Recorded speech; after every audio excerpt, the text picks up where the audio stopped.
बहुत ही अच्छे और मज़ेदार टिप्स मैं आज आपके सामने लेकर आई हूँ। तो टाइम पास नहीं करते हैं और सीधा ही चलते हैं मज़ेदार टिप्स की तरफ।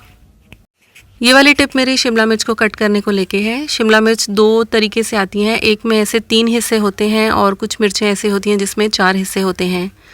तो अगर 3 हिस्से हैं तो इस तरीके से हम इसके 3 कट लगाएंगे छुरी से एकदम लास्ट तक। अगर आपके पास जो मिर्च है उसके ऊपर से 3 हिस्से नहीं बल्कि 4 हिस्से हैं तो आपको 4 कट लगाने हैं।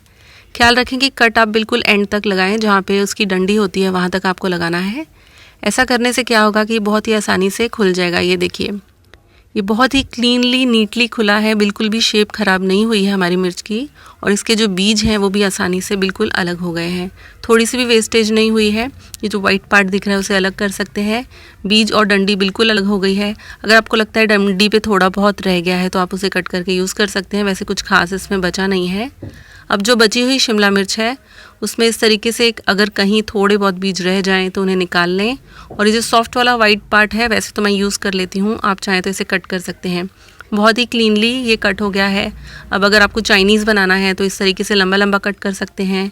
सब्ज़ी में डालना है तो आप अपने हिसाब से कटिंग कर सकते हैं। अगर आपको कुछ होटल जैसी सब्ज़ी बनानी है तो आप उसके स्क्वायर शेप भी काट सकते हैं। अब चाइनीज़ के लिए जब हमें कैबेज यानी कि पत्ता गोभी चाहिए होती है तो बहुत बारीक काटनी मुश्किल होती है। तो इस तरीके से जो हम आलू छीलने के लिए छुरी यूज़ करते हैं, अगर उससे आप इस तरीके से काटें तो बहुत ही ज़्यादा, मतलब जितना आपने सोचा हो उससे भी ज़्यादा इस तरीके से बारीक शिमला मिर्च कटती है। सिर्फ चाइनीज़ नहीं, सैंडविच में डालना है, किसी सैलड में डालना है तो ऐसे टाइम पे इस तरीके का बारीक काटना बहुत मुश्किल होता है। देखिए मैं कितनी आसानी से कट कर पा रही हूँ, बहुत ही ईजिली। ये मैंने लंबा वाला टुकड़ा लिया है कैबेज का, आप छोटा वाला लेके इसके छोटे छोटे लंबे टुकड़े भी कर सकते हैं या फिर बिल्कुल लंबे नूडल्स के जैसे भी कर सकते हैं। नूडल्स में भी आप डालेंगे तो बहुत ही अच्छे लगेंगे। तो देखते हैं अब अपनी अगली टिप है नारियल की चटनी को लेकर। आप एक बार मेरा तरीका जानें, ऐसे बहुत ही आसानी से सिर्फ 2 मिनट में चटनी बन जाती है। इसमें मैं कोई तड़का वगैरह भी नहीं लगाऊंगी और चटनी बहुत ही ज़्यादा टेस्टी होगी। बहुत थोड़ा सा नारियल लिया है मैंने, कुछ छोटे छोटे 4-5 टुकड़े होंगे। उसमें मैंने डाल दिया है कड़ी पत्ता, 5-6 आप पत्ते कड़ी पत्ता के डाल सकते हैं। इसी के साथ 2 कलियां लहसुन की, बहुत ज़्यादा ना डालें वरना उसका जो बहुत स्ट्रॉन्ग फ्लेवर टेस्ट आता है। 2 कलियां बहुत है। साथ में भुना हुआ सिंगदाना या फिर कच्चा सिंगदाना भी आप यूज़ कर सकते हैं। मोटी वाली हरी मिर्च इसके अंदर डालें, इससे भी मोटी हो तो वो भी डाल सकते हैं। अब इसमें थोड़ी सी खटास आने के लिए दही डालेंगे और इन सारी चीज़ों को अब ग्राइंड कर लेंगे। थोड़ा सा पानी भी यहाँ पे ऐड करें और नमक। बहुत ही बेहतरीन चटनी बनके रेडी हुई है। इसमें मैंने कोई धनिया वगैरह नहीं डाला है, कोई तड़का नहीं लगाया, लेकिन ट्रस्ट में ये इतनी टेस्टी लगती है। पकौड़े, वड़ा पाव या फिर आप इडली डोसा के साथ इसे सर्व कर सकते हैं। अगली टिप वैसे तो काफ़ी सिंपल सी है लेकिन बहुत यूज़फुल होती है। हम जब प्लास्टिक की थैली में कोई भी चीज़ लाते हैं तो उसके ऊपर कभी कभी 2 गांठें बनी होती है और हमें उसे इस तरीके से कट करके निकालना पड़ता है क्योंकि गांठ खुलती नहीं है। वैसे तो उसमें कोई प्रॉब्लम नहीं है लेकिन थैली जो है वो वेस्ट हो जाती है। हमें प्लास्टिक की थैलियों को वैसे तो यूज़ नहीं करना चाहिए, लेकिन अगर है हमारे घर पे तो उन्हें बार बार यूज़ करना चाहिए, फेंकना नहीं चाहिए।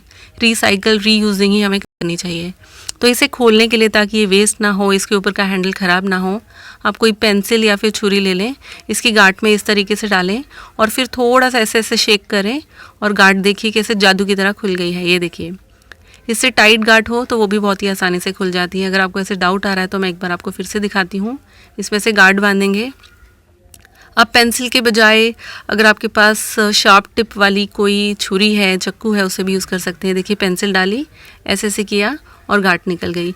इससे हमारी जो है ये थैली ख़राब नहीं होगी, आप इसे रीयूज़ कर सकते हैं। वैसे प्लास्टिक का यूज़ कम करना चाहिए, लेकिन अगर ऑलरेडी है हमारे पास तो फेंकने से अच्छा है कि आप उसे बार बार यूज़ कर लें।